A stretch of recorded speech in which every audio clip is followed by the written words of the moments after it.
Tak, prebieha výmena piestu na BT250, BT17. Válec je už zhodený. Motorka má 140 motohodín od nova. Vymení sa len piest, s ohnicou sa nebude robiť nič. Vymení sa len vrchné ohničné ložisko. No, tu máme válec. Starý a nový piest. Piest má teda tých 140 motohodín. Už má toho celkom dosť za sebou, vyzerá. Dneska sme boli zobrať druhý, nový. Opäť Vertex. A znova Ačkový. Válec je úplne v poriadku.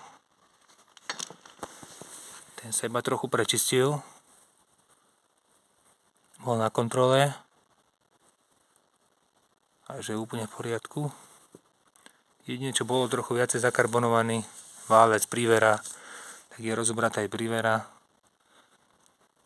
Trochu vyčistím od karbónu a môžeme nahadzovať